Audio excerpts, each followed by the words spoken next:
चल फटाफट ये महंगे कपड़े उतार कर अपने 2 कौड़ी के सस्ते कपड़े पहन ले। बहुत हवाबाजी कर ली रिश्तेदारों के आगे।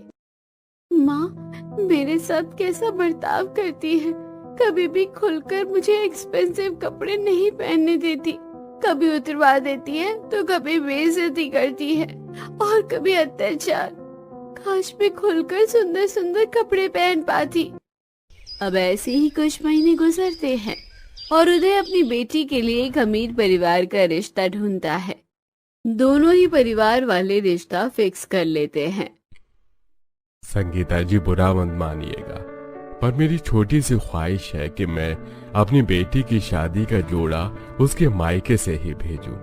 एक्सपेंसिव शादी का जोड़ा। ठीक है समझे जी, आप ही भिजवा दीजिए, हमें कोई दिक्कत नहीं है। अब उदय अपनी बेटी के लिए एक एक्सपेंसिव शादी का जोड़ा बड़े से मॉल से पसंद करता है। दामिनी ये देख, बेटी ये शादी का जोड़ा पसंद है तुझे? हाँ पापा, ये शादी का जोड़ा अच्छा लग रहा है, पर पापा ये शादी का जोड़ा तो बहुत एक्सपेंसिव है। अरे एक्सपेंसिव और नॉन एक्सपेंसिव की टेंशन तू मत ले। अब मायके वालों से शादी का जोड़ा जा रहा है, इतना एक्सपेंसिव तो होना ही चाहिए।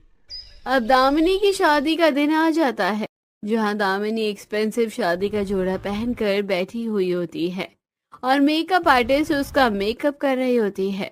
इतने में मालती वहाँ आकर, अच्छा तो पहन लिया ना मायके का एक्सपेंसिव शादी का जोड़ा।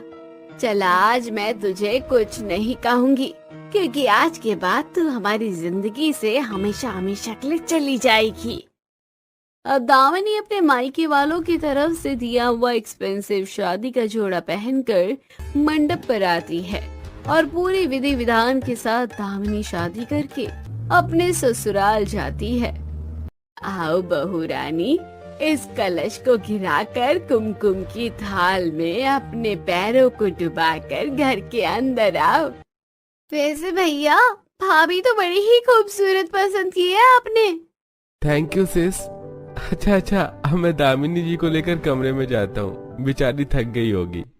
अगले दिन सुबह संगीता एक सुंदर सी साड़ी अपनी बहू के हाथ में देते हुए, ये ले बहू, डिजाइनर साड़ी पहन ले, आज तेरी पहली रसोई है ना।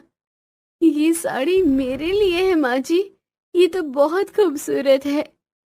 अब सुंदर सी साड़ी पहनकर दामिनी अपनी पहली रसोई का खाना बनाते हुए, सासू माँ ने मुझे कितनी सुंदर साड़ी दी है पहली रसोई पर पहनने के लिए, और ये भी नहीं कहा कि इसमें कहीं पर दाग नहीं लगना चाहिए या इस साड़ी को जल्दी उतार देना। अगर यहाँ पर मेरी माँ होती ना तो साड़ी के साथ करोड़ों ताने भी देती। कुछ देर बाद दामिनी अपनी पहली रसोई का खाना डाइनिंग टेबल पर परोसती है। वाह भाभी, खाना तो बहुत ही अच्छा बना है। खाना तो अच्छा बनेगा ही, आखिर मेरी बहू ने अपने प्यारे प्यारे हाथों से जो बनाया है। शुक्रिया माँ जी।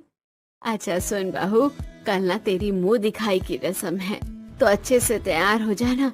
बाकी मुंह दिखाई के कपड़े डिजाइन होने के लिए गए हैं, शाम तक आ जाएंगे।